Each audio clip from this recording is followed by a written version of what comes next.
Welcome to the Warning Track Power Hour. I'm Dr. Andrew Scans. He is Dr. Michael Werman, Esquire.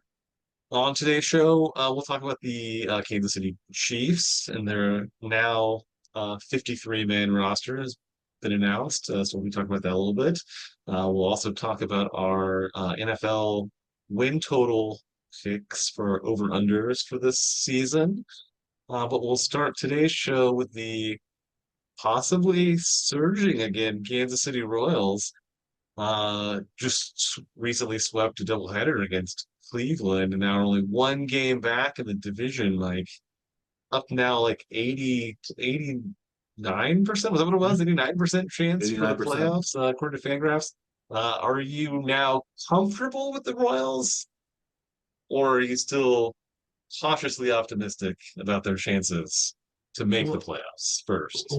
well, it seems like they would have to have a decent sized collapse it combined with a surge from Boston basically to not make the playoffs right now. Yeah. And the way Boston has been playing, they haven't really done that, but the Royals do have a very tough schedule coming up, so they could possibly fade some. So I'm not completely sold on it. I don't know if I'm as confident as a 9 and 10 shot of making the playoffs, but Yeah. I think it's more likely than not, it seems like at this point. Yeah. So, Maybe and 55%, not 90%. yeah, the Royals, that Philadelphia series is a little bit scary. They did win one game, but they got blown out a couple of times, and you think, oh, they're going to play the Yankees, they're going to play some other good teams down the stretch. Yeah. Maybe they will fade in those, but if they end up, if they can take 3 out of 4 against Cleveland and maybe hold their own against Minnesota, I think they'll be okay. So it seems like they're doing fairly well. Witt has been still keeping things up pretty strong. Um, I think And maybe the only thing in the way of Aaron Judge winning a triple crown too. yeah, yeah, Are Judge is. you hoping they'll just play spoiler? Is that what I do you're hope aiming that for Witt there? wins the batting title. I do. It would be No. interesting to see Judge win the Triple Crown, but I think Witt winning the batting title would be better because I'm a Royals fan, and Yes. I'd like to see Witt. Witt is having a historically very good season. If it wasn't for Judge having his even more historically very good season, Witt would be in the conversation for MVP this year. And in a way, maybe he is more valuable to the Royals than Judge is even to the Yankees because Juan Soto has been almost as good as Judge this year, Yeah. and they have so much firepower on their in their lineup. Yeah. So but I think Witt will probably have to be content with being runner up in the MVP race this year. But But but yeah, the he's but Royals have he's been likely to get MVP votes, which is, I yeah, mean, a huge step up for the Kansas City Royals in general. yes, yeah, especially compared to recent years. Salvi has gotten a few Yeah. recently. Lorenzo Cain, I believe, was third in Mhm. the MVP race in 2015, Yeah. but he did not have as nearly as solid a season as Witt, who was going to be probably over 10 WAR by the time it's all said and done, which is a almost historically good season. Yeah, but there's been some really good offensive seasons. Otani's been really solid this year. He's gotten 40, he's 40-40, and nobody's even talking about him as an MVP candidate. That's how Right. good. That's in some ways how good Witt has been, and how good Judge has been. And Gunnar Henderson has had a really solid season. Um, yeah, it's been a lot of really big offensive plays in the American players in the American League this season. And it seems like the Royals are holding their own, and they're probably, they're second place. They're ahead of Minnesota now, even for the second wild card spot, and they're not too far behind Baltimore, and if they know at the first, or they're actually close to getting the division as well. So I think the Royals are even predicted as a 4% chance of winning the World Series this year, which is may not seem like a whole lot, but it's pretty good compared to what's normal. That's for sure. Or was it by like June of last year they would have been at zero? Maybe even by early May they might have been at zero Yeah, last yeah. season. Yeah. Yeah, the Royals, I think, are 7-3 in their last 10, so they're surging while Cleveland and Minnesota are going down, but they're going to be playing those teams more over the next couple of weeks. So we'll see what happens with those Royals. But starting out this stretch against these much tougher teams, and specifically a lot of first place teams, they are 3-2, which we were kind of assuming that if it was going poorly, they could be falling out of contention really quickly, and they've actually moved up a bit even on the Mhm. standings so far. So that's not bad. Yeah, not bad at all. Yeah. So well, we're sticking with cautious optimism. Sounds like. Cautious optimism, yes. Yeah. I guess they made a couple. They did make a couple moves in their for their bullpen. Hopefully that will shore that up a bit. But they have taken a couple of possible injuries from the starting rotation Mhm. with Riggins and Lawrenson both leaving starts earlier this week. Yeah. Does that give you concern, or do you think that some other players they have are maybe capable of filling in at the starter role should either of them miss time? A little bit. I think the Reagan's injury was just cramping, so I think that's probably not a big issue. The Mhm. Lorenzen one was a hamstring strain, so that could be a lingering problem. But I think with Marsh kind of maybe coming back as a possibility as a fifth starter again, he was the starter in the doubleheader. Maybe that could be, um, if he's looking good again, maybe that fifth starter would be kind of the problems would be mitigated somewhat. But He did I'm pitch really well at AAA when he was sent down after the Mhm. Lawrence acquisition. So it wasn't Yeah, necessarily that he was sent down for poor performance. It was just he just sort of edged out by maybe a slightly better player, I guess. yeah. They're I think basically that's kind of how it is. Yeah. pretty similar. So I don't know that it's that big of a change if they swap those two players in the rotation if they needed to. But, Well, so the Royals are looking good. We'll discuss them again next week as we get a few more games under our belt, and we get even closer to. It'll be September by the time we do our next episode, so we'll be into September baseball, and the Royals are having meaningful September baseball, which hasn't really happened in the last near decade, at least we can say, seven, yeah. 8 years probably, Right. um, at least. So this is exciting times for the Royals, and they're still, even though they're in playoff contention, it seems like still the Chiefs are the big news of the town. We'll talk about the Chiefs in a little bit as well. But do you want to talk more about general NFL stuff? We can have our a little bit of our season preview of our division champions and the win totals on the season. We won't go through every team's win and loss record that we know, although we each have developed a win-loss record for each of the teams, which has been done in stunning fashion. I you and I agreed on many things, but we also had a few disagreements on team win totals and potential division winners and things like that, potential playoff teams. But I think, we remarkably close in some ways. Should we talk about the NFC? What teams we like in the NFC to go to the playoffs? What teams we like to win the division? Um, and maybe we can start with the NFC. Uh, the NFC West. Sure. Yeah, I think this is the division that we miraculously picked even the exact win totals for the season to be the We same we did. independently. We each picked San Francisco to win the division with 12 wins, 12-5. We each picked the Rams to finish second with 10 wins, so probably a playoff team at 10-7. And then we picked Seattle and Arizona each to have 7 win seasons, be 7-10. So we both like San Francisco and Los Angeles. The Rams, those are the same teams that made the playoffs last year. Do you see anything stopping the 49ers from winning the division this season? Is it just Not injuries? well, even injury may not matter so much as we've seen in the past with San Francisco. Like even if their quarterback goes down, you know, a Mr. Irrelevant can come in and lead the team to the playoffs and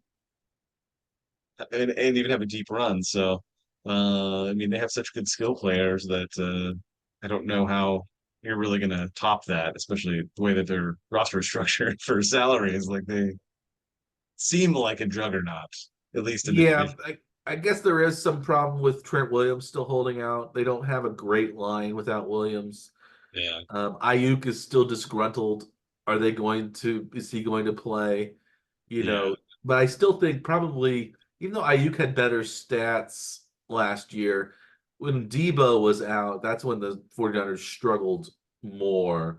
And McCaffrey's also had some injury history. So Debo and McCaffrey, I can see them being out might cause some lingering effects. But I still think Seattle, San Francisco is going to be fairly healthy and going to be strong again. They've made I think the NFC Championship game the last 3 seasons and probably 4 out of the last 6 seasons, something like that. So they've yeah. been a mini dynasty in the NFC, but kind of been overshadowed because of the Chiefs' success.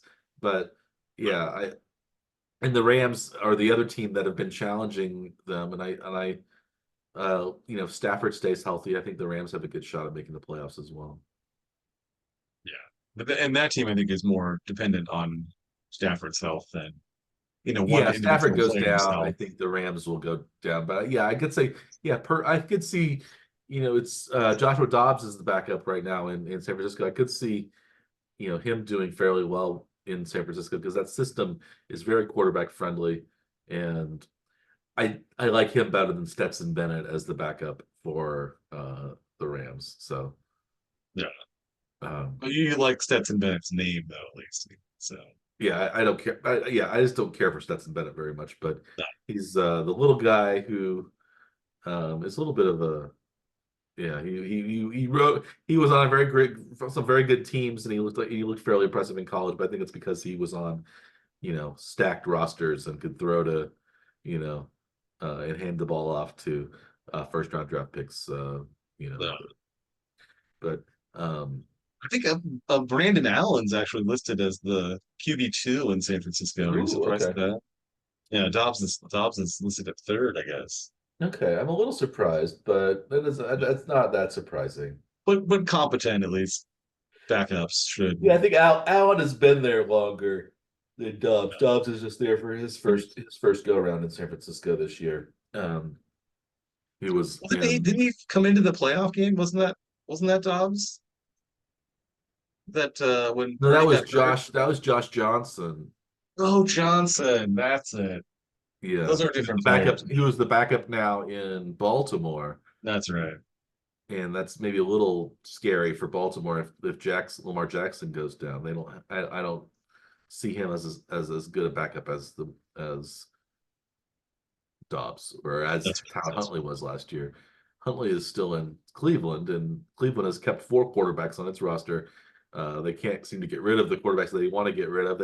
It seems like maybe they want to give Dorian Thompson Robinson a shot at the backup job, but they still have Huntley and um, Jameis Winston on the roster as well um, behind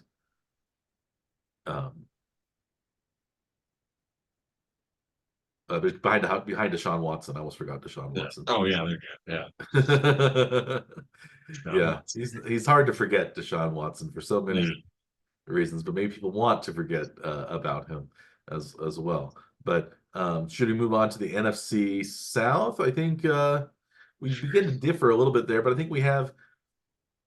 I didn't pick a clear winner of the NFC South. I said that both Atlanta and Tampa Bay would each win 9 games, so that would make them 9-8, finishing slightly ahead of New Orleans and Carolina. So I don't know who wins the tiebreaker. Do you have a division South winner yourself? I also had them both tied at 9. Those two teams, Atlanta and Tampa. Yes, with New Orleans third. So Last I year it was also did Tampa not that pick won the them. tiebreaker over New Orleans, I believe, at 9-8. Yeah, So I don't see New Orleans as quite as good this year. I don't think they have They didn't seem to improve their roster very much, I didn't think. And I'm not sure how much more Carr has left in the tank. No pun intended. But it Or works though, so yeah. you shouldn't be too And upset about it. um, but yeah, I could see Atlanta struggling a little bit more than what people think because Cousins is a good quarterback, but I'm not sure how good. Atlanta's probably going to, I think they'll challenge for the division, but I don't think they're still a great team, even though I think they have some decent pieces. But I think Tampa can still challenge them, even though Atlanta is favored to win the division. According to Vegas, if you have the over/under numbers, Atlanta's over/under for the wins of the season was 9.5, whereas New Orleans and Tampa Bay in second were 7.5. So they were favored probably by a 2 game margin to win the NFC South, but neither one of us really sees that as any as likely to happen, I guess. Yeah, so we're not as high on Atlanta as Vegas is apparently. No, Yeah. I think they picked a good number, 9.5, but I still think of them as slightly under Yeah. that that win. Um, Are how are about you willing to pick who's going to win then between those two? You think Atlanta, Tampa, um or do you not want to pick between those two? I don't Leave care. it at 9-8 each. I'll go out on a limb and say it's Tampa Bay repeats as division champions, Yeah, simply because I don't know, they win some sort of arcane tiebreaker over that's the uh, hope. yeah, Is that it goes to the coin flip all the way coin flip. down through Yeah. all the tiebreaker The point rules. differential and record among tied teams and all that stuff will Still go ends to up tied down to like the 11th tiebreaker, and they have to go to coin toss. point flip. Yeah. That's the hope. I think both of Is that us, something you can choose in Vegas that it will go to a tiebreaker of a they might coin give you toss? odds for it. They might give you odds for it. I don't know. Um, I think both of us, though, don't think that the NFC Central will go down to a coin flip, but I think we North. NFC North. Not, yeah, it's the old NFC Central. Yeah, I was thinking the NFC Yes. Central because those teams were all in the Central, but the NFC North. Yeah. I'm thinking about it about 20 years out of date right now. Um, yeah, the NFC North. Who do you have winning the NFC North? Do you think Detroit won last year? Do you think Detroit's going to repeat? I have Detroit still winning this year, but under their total win total. Vegas has been 10.5. I had them at 10. I think you picked somebody else though, I think, to win the I division. picked So Detroit yours as are only a little bit having more 9 different. wins. I'm a little worried about Detroit's quarterback situation. I think if Goff is injured, Hendon Hooker is the replacement, but I'm not sure Hooker is quite ready for prime time yet. I actually like Green Bay. Green Bay is I think I have them at 10 wins. So I have Green Bay at 10, Detroit 9, Chicago 8, and Minnesota at 7. So I have them each 1 game apart from each from one another. But I think Green Bay, I like the talent they've surrounded um, Jordan Love with in the receiving room. I think they have good running game, a good defense. Um, I think Love might was really good last year, so I don't know. I'm optimistic about how Green Bay is going to do. They also, in some ways, they'll have a similar situation where if their quarterback goes down, they don't have a lot behind them. We talked about how weak their quarterback room was. Maybe it was the weakest of all of the teams in the NFL. They actually traded for the Titans' third quarterback, Malik Willis, on cutdown day today. So he's going to be their backup, and you wonder how long it might take him to get up to speed, um, given how um, how quickly the season's going to start. He's going to be thrust into the backup role. If Love gets injured early, that's not going to be a good look, I don't think. But I Is hopefully he? you Do you guys all think stay he's at healthy. But QB2 then, or do they have somebody else behind? well, it's going to be Sean Clifford or somebody like that. He was released today. No, the depth chart on ESPN has them at Malik Willis as the two, and nobody Yeah. else on the roster. Okay. So Yeah. yeah, it's him. I guess Matt LaFleur has ties with Tennessee running that offense that maybe Vrabel had run for several years. So Uh, maybe there's some connection there that Willis had in Tennessee, but I'm not 100% sure. So maybe he can pick that up. But this year would have been a different offense with Brian Callahan as the former Bengals offensive coordinator. I think was a little bit different.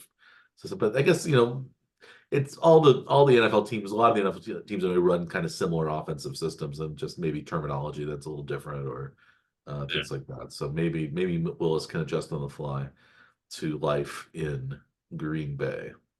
But really, what you're saying though is that we discussed that a few weeks ago about Green Bay having a weak room, and so they listened to us and went I out think and got so. replacements. That's what you're implying, then, right? Is that I think some of the Green Bay brain trust is obviously watching or listening to the Morning Truck Power Hour. Uh, Probably on 2.0 speed, I would guess, because they really are busy and they have a lot of things going on and they have other podcasts to listen to as well. But certainly Warren Trade Power Hour is up there, I'm sure, on the Green Bay list, especially as we become a little more bullish on Green Bay over the last couple of years. I think it's because we've started to see maybe it was the problem was Aaron Rodgers in Green Bay more than Matt LaFleur and Jordan Love. But it's still a little, you have softened on Jordan Love a lot over the last year? I have. I thought he looked really good last year, so I was pleasantly, I guess, or I was surprised, and I'm not afraid to admit that maybe I was wrong on that call, but That perhaps Love has won you over. Is that what you're going yes, with? Yes. love wins out in the end. There you go. Um, there's no love lost though in the NFC East among the rival teams there. Who do you like in the NFC East? We have between Dallas, the Giants, Philadelphia, and Washington. Which team do you like coming out of the East? Do you think there are multiple playoff teams in the East this season, like there Yeah, I have think been the this last few this is years? another one that we agreed on too. So uh I think we both have Philly and Dallas as playoff teams, but Philly winning the division, is that Yeah, I have Philadelphia probably possibly going 11-6. Philadelphia's had some problems with coordinators over the last year. They've had some issues with maybe the team fading last year at times. Maybe Sirianni's on the ropes a little bit as coach. I think things get turned around well enough, and the Philadelphia has a good enough roster. I think also the addition of Saquon Barkley really will help yeah. steady that team. They have great receivers with Devontae Smith and AJ Brown. Hurts, I think, will have a bit of a bounce back campaign from last year. So I still don't see them as winning every single game, but I think of them as being enough to win the division over Dallas, who hasn't seemed to have gotten really better from last year. So usually when you tread water, you do a little bit worse the next year. Yeah. So I have Dallas winning 10 games and Philadelphia winning 11 games and Do you going think to. the new CD Lamb deal that came down today, I believe, for us, as we're recording this, uh, will make a difference though? He'll be back in uh, in the facility, I assume already, but has missed the whole preseason. Yeah, I think it'll take a Yeah, game or two probably to get up to speed, but you also have the looming contract situation with Mike McCarthy, who doesn't have use on his last year of his deal.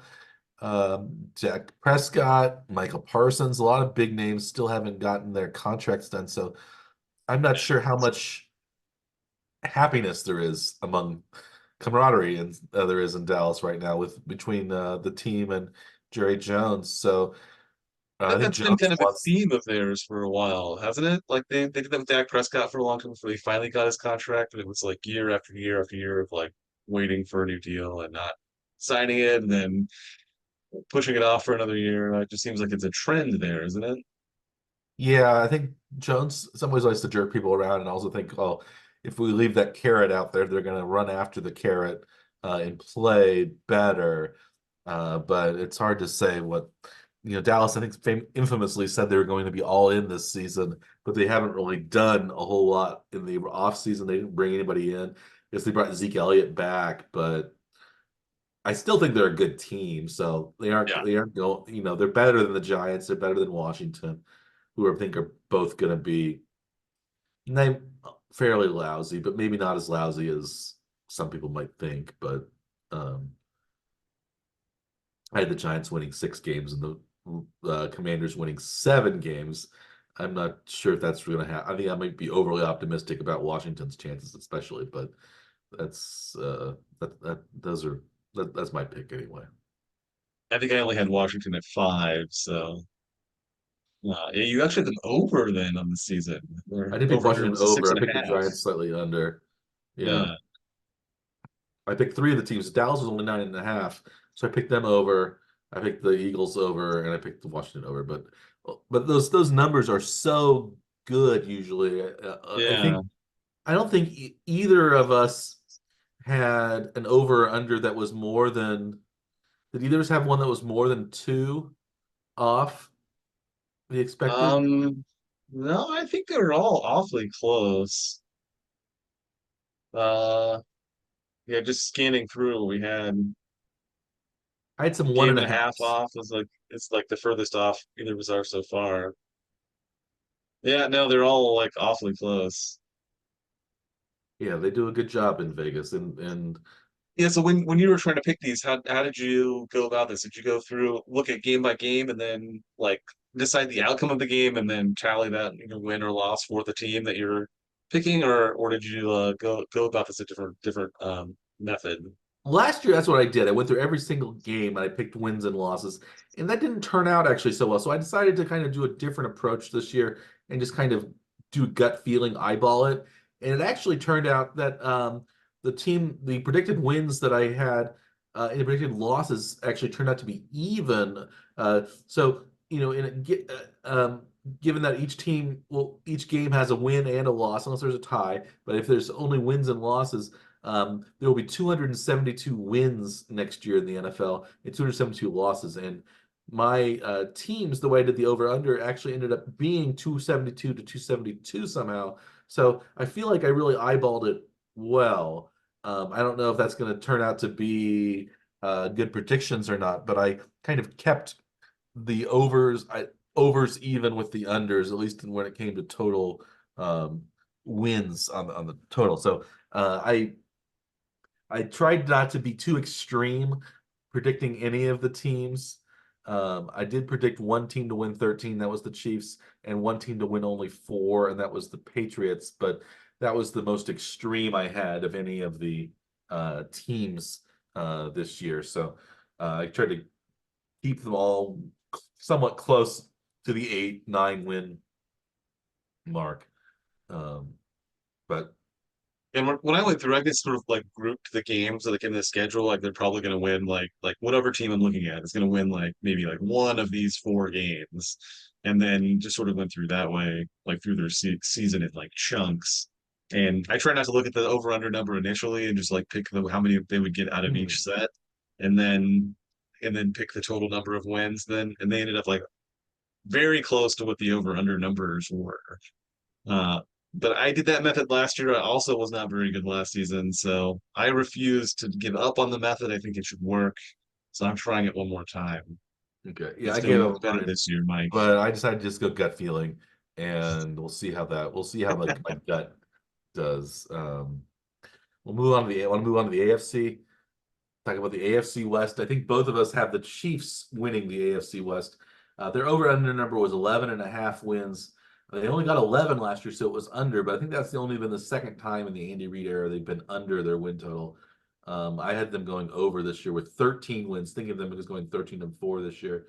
How about you, Dr. Scaff? What did you think of the Chiefs' I did chances? it. I had them over also in winning the division, but 1 game fewer is also, but it still is enough to trip the over. So I'm at 12 wins. Yeah, I had them actually winning the division really comfortably because I don't see any of the other teams being terribly competitive. I actually had the Raiders with 8 wins as the second place team. Vegas says they were only a 6.5 win team. The Mm. Chargers, they have an 8.5. I only had the Chargers winning 7, so I actually had the Raiders finishing ahead of the Chargers, and then Denver bringing up the rear with only 5 victories. Um, Were you seeing something similar to that? Similar. I had the Raiders and Chargers ending up tied for second with 8 wins each, and Denver, as you did, also at 5 wins of the season and under their 5.5 Under, yeah. over under number. Yeah, we both like the Chiefs. We'll talk more about the Chiefs roster and how it shook up after we talk about the rest of the divisions. But um, anything else you want to add about the AFC West? It seems like with the Jim Harbaugh addition, people are somewhat bullish on the Chargers, but I'm not sure what they have in the on the Yeah, roster really. That is, they've lost most of their playmakers. I don't.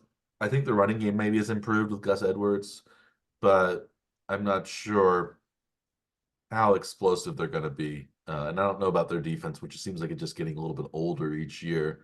I don't know who they're yeah, because Derwin James is getting older. Khalil Mack and Bosa and uh, yeah, yeah. And I think I mean a lot of Harbaugh.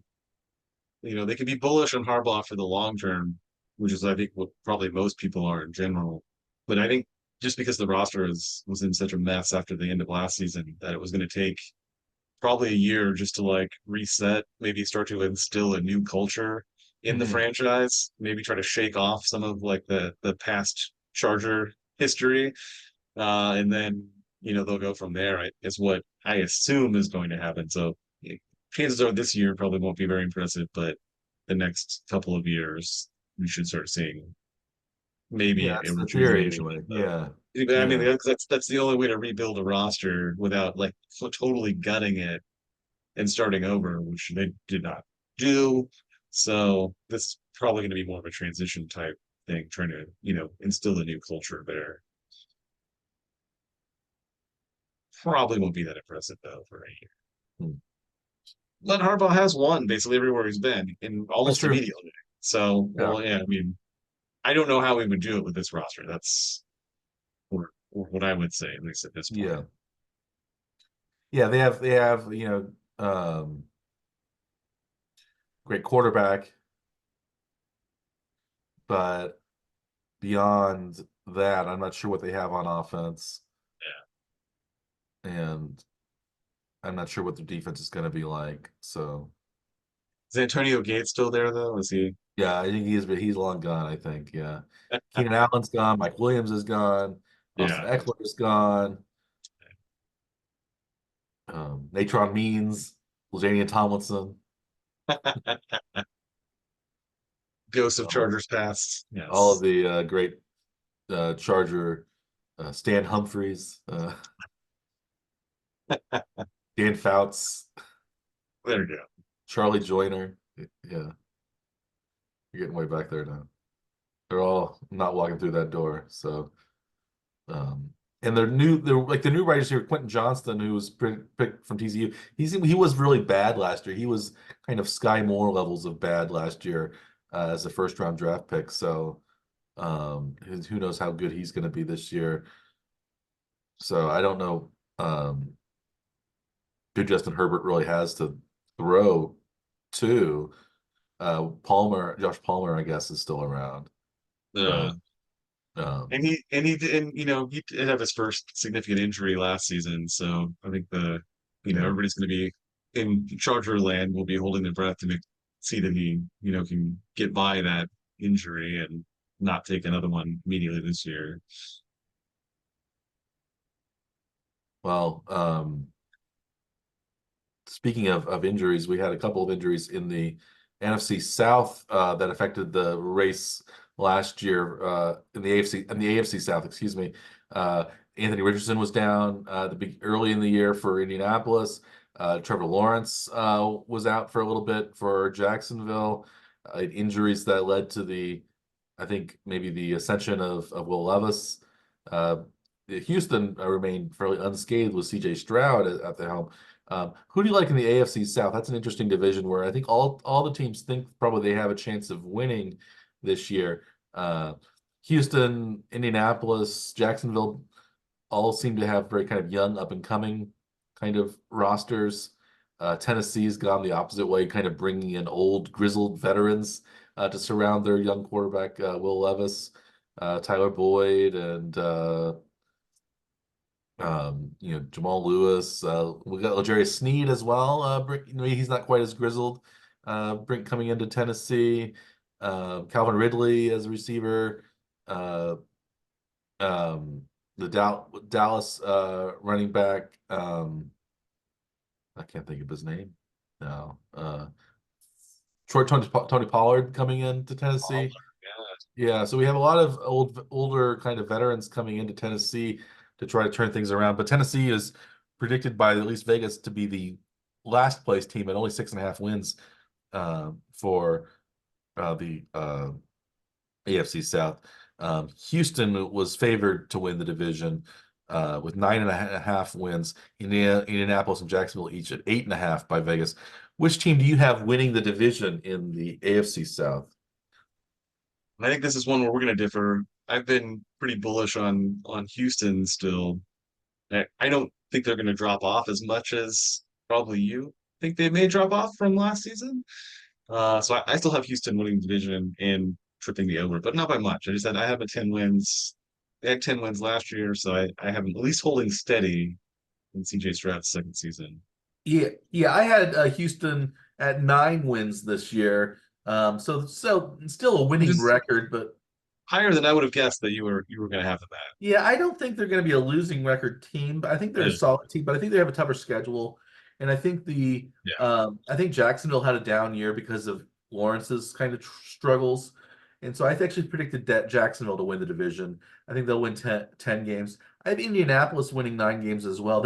I think they also won 9 games last year with Gardner Minshew, and I think if you're Indianapolis, you probably think that with Anthony Richardson healthy all year.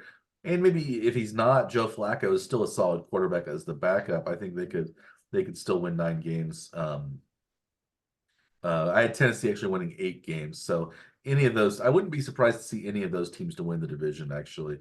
Tennessee is going about it in kind of a completely different fashion, getting kind of older veteran players brought in with, we also have DeAndre Hopkins who's around for another year, but like these kind of older, savvier, maybe grittier guys they think are going to help Levis, but still a division of young quarterbacks, and um, I think maybe Stroud had a great first year. Maybe he's not going to be quite as good this year. Um, I still think Trevor Lawrence maybe can do a little bit better. So maybe I think I'm still giving him the benefit of the doubt with Jacksonville. Jacksonville was favored last year pretty strongly, I think, to win the division, and they ended up fading. So, but maybe sometimes things happen a year or so differently from what people predict. So maybe I still think maybe Jacksonville can do it. Yeah, Jacksonville was favored last year, expected to win 9.5 games. We both had overs on them last year, and they landed at 9, so they Hmm. ended up just under. Even with their struggles, they still won 9 games. So, Yeah, yeah. This was the first team that between you and I that had a team that was more than 2 games off of their over under number, and I only had Indy at 6 wins, 2.5 under ooh, okay. their 8.5 So you're not projected. as bullish on Anthony Richardson as maybe I am or the roster. I like Anthony Richardson. I just don't know that he's going to be able to stay healthy. Like he's what Yeah, knocked out of. He only played 4 games last season, and he left 3 of them early. So yeah, that's not a that's great way troubling. to Mhm. um get through a season anyway. So I'm a little worried that he's going to be able to stay healthy long enough for him to like really have an impact on the team. Speaking of close divisions, we also have the AFC North, who had all 4 teams last year at having winning records, 9-8 or better. Do you see that happening this year? All 4 teams having winning records, or do you see some drop off from teams? And who do you think is going to win the division in the AFC North this year between Baltimore, Cincinnati, Cleveland, and Pittsburgh? I think for this division, I think the biggest thing I have was Cleveland dropping off pretty dramatically. I don't think it's going to be terribly uh, different from what we thought it was going to be really the last couple of years with Baltimore and Cleveland up near the top, and Pittsburgh seemingly not doing so well, but they do, have two new quarterbacks. I don't think either one has done very well in the preseason. Justin Fields and Russell Wilson. Uh, but I saw Cleveland bringing up the rear in the division. Baltimore winning. For me, I have them well over 13 wins over their Hmm. 10 and a half over So under you're number. way over. You're way up on Baltimore, 2.5 over. I actually have Baltimore winning 11, and I have them winning division. I have Cincinnati in second, winning 10, which is a little under their win total, 10.5. I still see. I don't know how well Cincinnati's going to do without their offensive coordinator, also without Tyler Boyd as their third wide receiver, without some of their running back help. Mixon's gone. P. Ryan is Mhm. no longer there. Um, I also I also have Cleveland at the rear though with only 6 wins, so they're 2.5 under. Their total's 8.5. I don't see Deshaun Watson as ever kind of coming back as a great quarterback, and Yeah, also Nick Chubb is going to be out for several weeks at least. no. So that he makes that offense run. Um, so I don't know about Cleveland. I They do. They do had a really strong defense though too, which they kept do them have in a a lot strong of defense, games. but So I that think could be defense, a as we've factor, talked but before, defense is less consistent from year to year than yeah, offense is. And sometimes if you rely on your defense too much, you won't always have a great defense. It's hard to keep teams from scoring in the NFL. yeah. Um, I Especially as I'm the a rule little bit different changes, on like sort of Pitts. favor the offenses too. Right? Yeah, yeah. I'm a little different on Pittsburgh because I still see Pittsburgh as winning 9 games, even though I don't think Pittsburgh's very good, but I think there's this Mike Tomlin voodoo that somehow has that team winning more games than it loses every season. He's done that. He's had 16 seasons or something as the head coach and has not had a losing season in one of them. Yeah. So I thought somehow I last year he was going to get his first losing season. I'm going to stick with my gut and say he'll do it this year. I'll okay. eventually be right, I think. Yeah, I so think. you have what record do you have Pittsburgh as finishing with? I had him at 7-10. Ooh, 7 and 10. I actually have them at 9 and 8. So Yeah. Yeah. They Vegas has him at 8.5 wins. So the Vegas is sort of expecting him to be an exactly 500 team. yes, 8, 8, So, and but they're 1. Yeah. they're not willing to go, you know, to the whole number. But I guess So 8, 8, and 1 would still be under, wouldn't it? Because it it's would, not a yeah. win. Yeah. Yeah. A But for tie is saying not it's an 8.5, and 8.5 is the over under, they're basically saying they're even, right? So they yeah. want you to pick one side or the other. I Yeah. guess what are the odds falling? They're favoring you get a better number for the over. So it looks like people are thinking it's going to be the under. Vegas may be thinking that it should be the under. Hmm. Minus 144 on the under. Nice. Yeah. I think the AFC East is also going to be interesting this year and very competitive. We have um, several uh, teams. I think that I guess 3 out of the 4 teams have definite playoff aspirations. Out of Yeah. the New England is the lone probably team that's not really, I think, seen by most people as in playoff contention. But among Buffalo, Miami, and the Jets, all 3 of those teams probably think they can even reach the AFC Championship game, Super Bowl kind of level. They've all the Jets are optimistic because they think they'll have Aaron Rodgers for the whole season. He only played 3 plays last season, so Yeah. um, the Jets were ruined in the first game essentially. But even if the Jets are, I think that with Tyrod Taylor as their back as his backup, the Jets are still in better shape than they were last year, even if Rodgers goes down for some time. Yeah. Um, Buffalo and Miami are both looking for playoff success this year. Um, who do you have winning that division? I didn't go super bold on this one. I stuck with Buffalo. It's had some, more success, I think, over the last several years with Josh Allen. I bet them at 12 wins, which is a game and a half over their Vegas odd 10.5 over under number. The only thing I was pretty sure though is that New England's not going to be very good, and I had them at only 4 wins, so under their 4.5 win I also projection. had New England at only 4 wins, 4-13 this year. I was not as bullish on Buffalo. I still had them winning 10 games, but that's under their 10 and a half. Partly because I don't know who Josh Allen is going to throw the ball to. Stephon Diggs is gone, Gabriel Davis is gone. Yeah, So I think it's going to be, yeah, I think it's Curtis Samuel's their number one wide receiver now, and he's a decent option, but I think it's going to be a lot of tight ends, a lot of running back throws for Allen, or he's going to try to do too much, and maybe that yeah, might hurt him a little. But I still see Buffalo as a playoff team. I see them though as tying for the division lead against with the Jets. I don't like Aaron Rodgers, but I think the Jets have a strong defense and they have a decent offense um, if Rodgers can stay healthy. Even if Tyrod Taylor's out there, I think they can still win a game or two here and there. So I have them both at 10 wins. I have somewhat surprisingly Miami at only 8 wins, having a losing record because I'm not sure Tua can stay healthy again 2 years in a row. And I don't necessarily like the Miami quarterback situation after Tua.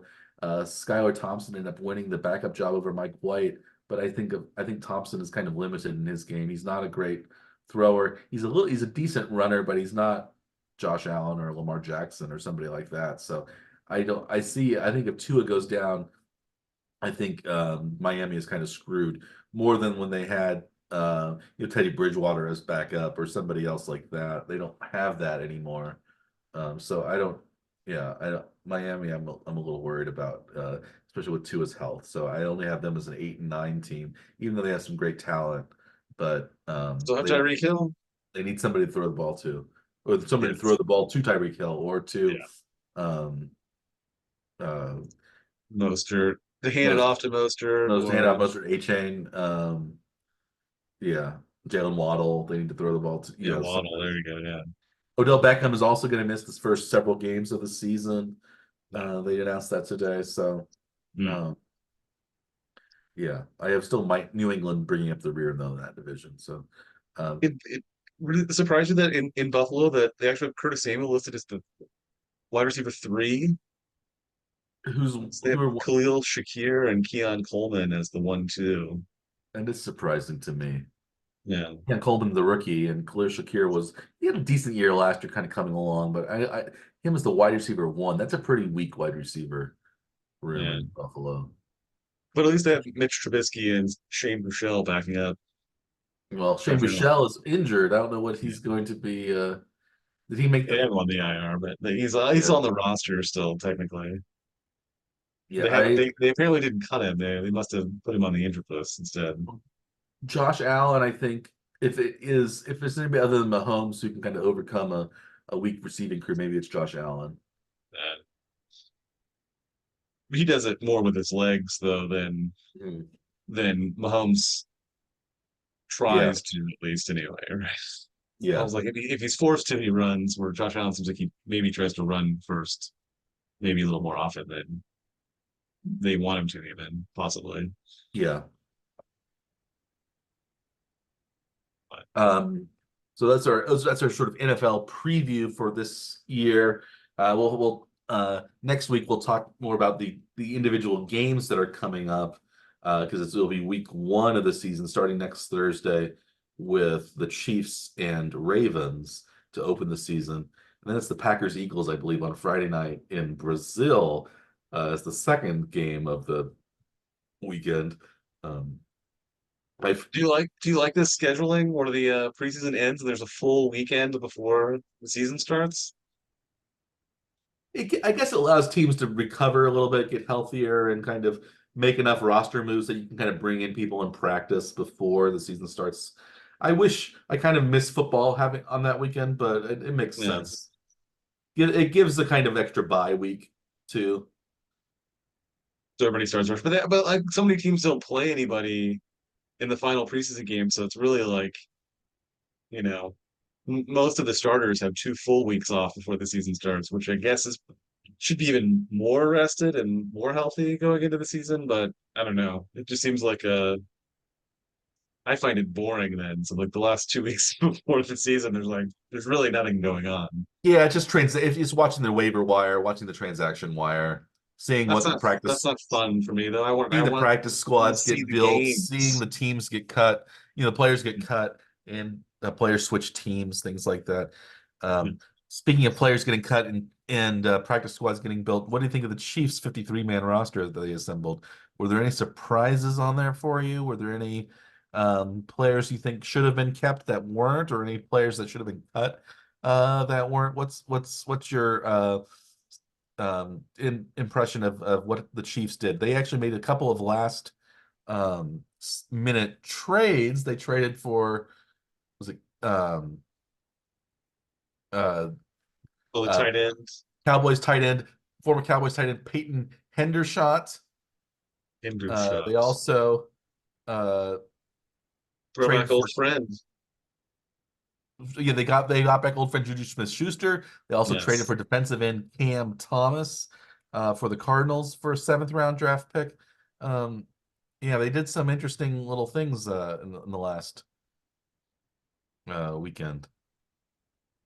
So yeah, I think last week we talked about the possibility of them keeping 7 wide receivers and 4 tight ends, and we were kind of questioning if they would try that. We thought maybe they would, and they did keep 7 wide receivers and 4 tight ends. They weren't the 7 and 4 that we thought No, because there were those two trades that they brought we. in Juju and they There's brought no in way that we could have known Peyton that. Hendershot. Yeah, we had Yeah, no. They did end up cutting Kadarius Toney and Justin Ross. They yeah. kept Sky Moore. Are you And Nicole Hardman, who and McCole was Hardman? Would yeah. you agree that they kept the right guys, or do you think they should have dumped more for? I think so. I think they kept the right guys. But I I still think like they'll Tony probably end better up than keeping Ross around on the practice squad, is what I would guess. Like because he's been around the team for so yeah. long. As long as he doesn't get snagged somewhere else, I think he'll probably be back, and he may end up being elevated for the first game with Hollywood Brown being out. There's a possibility of him still being on playing That's in the true. first couple of weeks too. So I'm not yes expecting him to be like gone.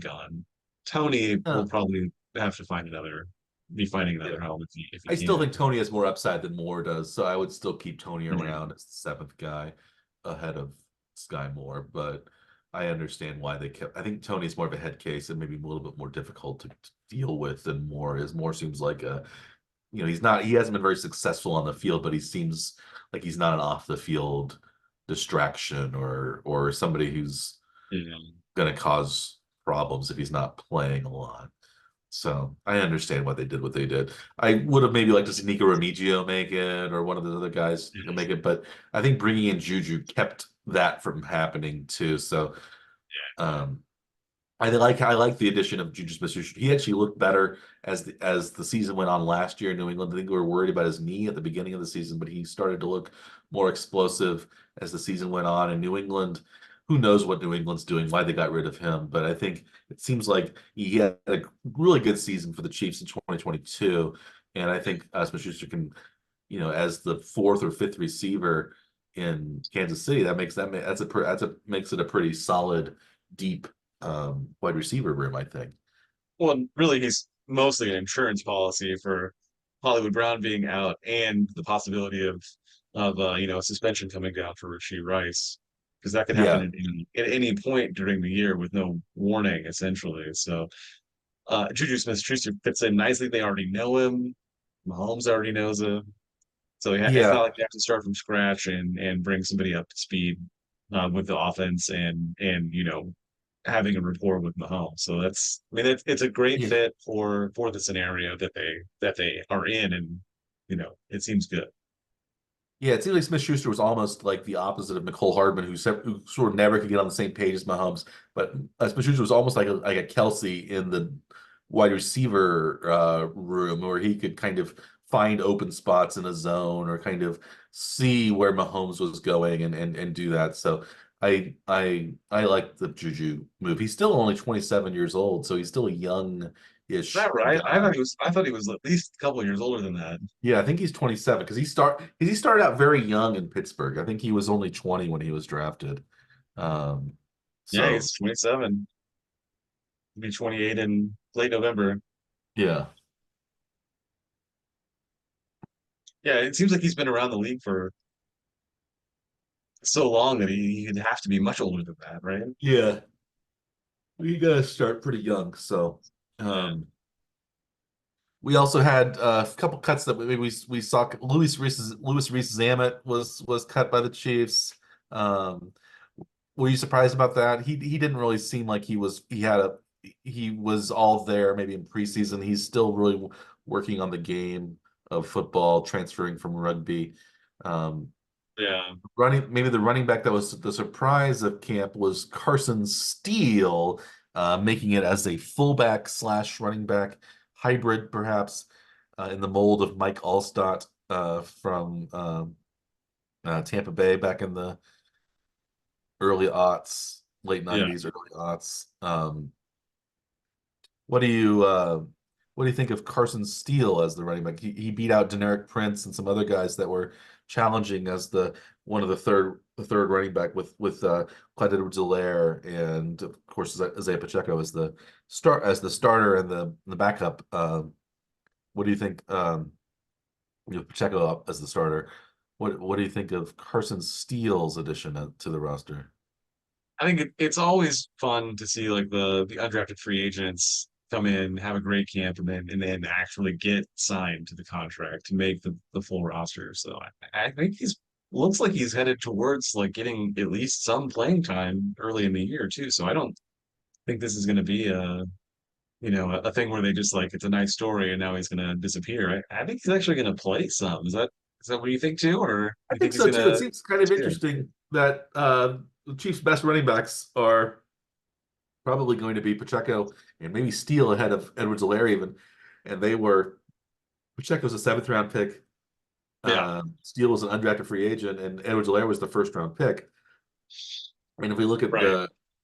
probably the explosiveness and the power of the running backs, Edwards-Helaire is the kind of finesse, maybe third down pass catching back and not Yeah. anything else besides that. Maybe that's the role that he was born for. Although he's a little bit short. You want to like McKinnon, there's no more Jarrett McKinnon hasn't been brought back by any team. He's still out there, maybe because he's still So injured or surprising. That's really yeah, shocking. yeah. So I wouldn't be surprised though if the Chiefs reunited with McKinnon at some point in the season if he's healthy. If he's still out there, at some point they're going to bring him back in, isn't that right? You Yeah.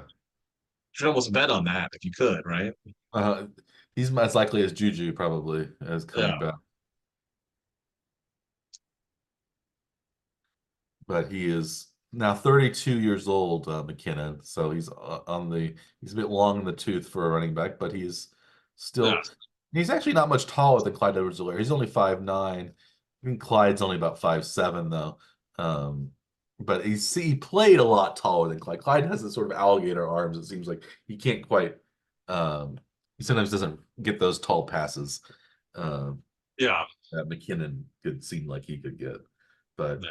I think Edwards-Helaire could be a good third down running back, and I think having the two power guys of Pacheco and Steele are pretty good on the offense. Um, we didn't really talk about the defense much, but there weren't a whole lot of surprises on defense. I don't think maybe Kelvin Joseph getting released um, for uh, as a cornerback. He was There were brought. a few guys like Battle and Bush that had significant playing time last year that were released, Yeah. but nothing too crazy. Yeah, just looking at their Mhm. release list. And we have Matt Ariza as the new punter. Looking, he looked pretty good in And preseason. Holder then too, right? And So Holder, yeah, left-footed punter, and Holder for Harrison Butker, the newly minted highest paid kicker in the NFL. I feel pretty good about the Chiefs roster this year. Do you have any general other comments about the Chiefs, what they did, or I think that the JuJu Smith-Schuster is really what solidifies that wide receiver group, and it seems like it's in better shape, at least on paper, than it was last season. So hopefully we won't see quite so many drops and sort of like absurd plays that happened last year that like sure catches turned into interceptions. Hopefully we won't be seeing that this season, yeah? at least as often. And it does seem like they're going to be going downfield a lot more, so this should be an exciting year to be a Chiefs fan to watch all of the games. Last year was a lot of nail biting as the season wore on. Games are Exactly. closer than they should have been. Yeah, that kind of thing. But they still, won the Super Bowl.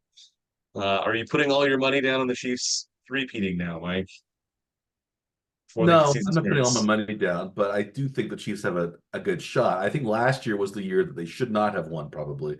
And this Yeah, year, I would say are a better team than they were last year, but that doesn't mean they're going to win. So, but it yeah, seems like I would, at the beginning of the season, and actually as the season wore on, you would think the Chiefs would be better this season than they were last year. Um, their defense hasn't really changed a whole lot. Willie Gay is gone, but the rest of the defense is, and Jerry Sneed are gone, but I think the rest of the defense will be pretty solid. I think they have good cornerbacks still. Um, I think the offense is looking better. I like having Juju Smith-Schuster back, like you said, and Xavier Worthy, and if Hollywood Brown gets healthy again, I like the deep kind of threats that they provide. So yeah, yeah. I see Mahomes is bouncing back and having a bit of a bigger season in terms of yards and touchdown passes and stuff like that. So I think the Chiefs are gonna be a solid team. So I'm at the least. So I think they have a good chance of repeating at least as much as anybody um, does, and that's all you can really hope for. So Yeah. Well, I think what historically the odds are very good for a Super Bowl winning team to make the playoffs again, where it's been, the opposite for the Super Bowl losing team, right? Where they tend to have down years historically. yes, yeah, Super Bowl losing teams oftentimes do not make the playoffs the next year, or they don't do nearly as well. But Super Bowl winning teams they tend to do a little bit better. Um, At least get back to the playoffs anyway. It's yes, somewhat rare to not make the playoffs. Yeah. yeah, that's true. I think So the Chiefs again, we're landing on cautious optimism. Does that sound right? cautious optimism. I don't see many scenarios where the Chiefs don't make the playoffs. I guess if Mahomes is out for a significant period of time, but still I think Wentz is a solid backup. And I think Sure. the Chiefs could make the playoffs if Wentz plays most of the season. Even I think they can limp into the playoffs, especially given how bad the rest of the division typically is, Yeah. or it seems like it's going to be this year. Because Denver and is in a rebuild, the Raiders are kind of in a weird rebuild, as Yeah. are the Chargers. So Like rebuilding in the middle of the rebuild, basically. That's the scenario you don't really want. 'Cause, the yeah, Raiders kind of did their whole overhaul like the year before, and now re-overhauling their overhaul, I guess. uh-huh. Yeah, yeah. But Yeah. yeah. And it does seem like what Denver's going to a rookie quarterback as their starter for the season.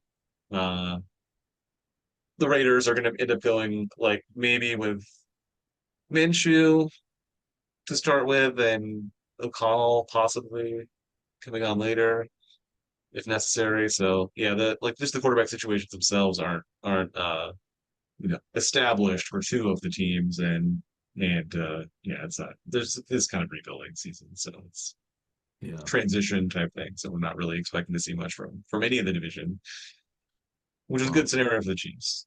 yes. Well, speaking of rebuilding, I believe the One Track Power Hour is in its uh it highly. I think we don't need to be rebuilding here at the One Track Power Hour. We are highly efficient, well run, well oiled machine by this point, even if we can't quite articulate it always together. But do we have Words are anything else? Do we have anything else to add before we sign off for the evening, Dr. Scaff? It'd just be nice if the season would start like now. I don't understand why we have to wait another weekend. Like this is silly. Like Yes, we have to have. just get to it. Let's go. Let's We play these need to. games. Well, we have college football. I guess we could watch in the meantime if you want some gridiron action. Uh, I haven't. We haven't really had a college. We haven't discussed college football this year, but maybe Yeah, we will as time goes on. yeah. Here at the One Trick This Power. season we'll have the 12 team playoff scenario though, not the Yeah, six of last year. So the if four there last year. four, it wasn't six last year, wasn't it? No, it was just four, wasn't it? Yeah, they have this New Year's Six bowls, but they only have the four Yeah, that's it. Okay, teams yeah. in the playoffs. No. Yeah, 12 teams, I think, this 12 team year, isn't playoff. it? Yeah. We'll see if that's watered down or if that's just right. And I think it's probably going to get bigger and bigger. Probably move to 16 playoff teams in a couple of years. But yeah, we'll see who will win. You know, in college football, but over the next weekend. But we'll still be waiting on the NFL, which is our main concern here at the Morning Trek Power Hour. Despite even despite our name, the Morning Trek Power Hour, we maybe are a little bit more football heavy than we are Man. baseball heavy. That's mostly because the Chiefs have been very good and the Royals have not. But now it's maybe we have talked a lot more about the Royals this year than we did That's last year. true. I think. Yeah, So, they've been worth talking about, unlike the last few years. Also worth talking about is the Morning Trek Power Hour, which is available on many of your podcast delivery services and on YouTube. So maybe we'll let you guys go. And as always, I am Dr. Michael Werman. He is Dr. Andrew Scaff. We are the One Trick Power Hour. Please like and or subscribe to our podcast or our YouTube channel. You can find it easily available wherever you receive your podcasts or watch YouTube. And we are excited to finally get close to the beginning of the NFL season. Also to see the Major League Baseball season wind up with the Royals in contention, and we'll talk about both of those topics next week as we move into September, uh, which is maybe the September, October, maybe some of the best times to be a sports fan in the United States, where you have football winding up and baseball winding down, and then also we have the NHL and the NBA not too far behind um, that. So it's a good time to be alive here in the fall. The weather is going to be crisper and cooler, but we will be just as crisp and cool with our predictions. Uh, or maybe we'll be hot and what's the opposite of crisp? Uh, it's like soggy, I guess. I don't know. Hockey, yeah, and we won't be soggy with predictions. Yeah, yeah. But we'll work on our metaphors in the meantime next week. So, but until next time, we'll wish you a good day.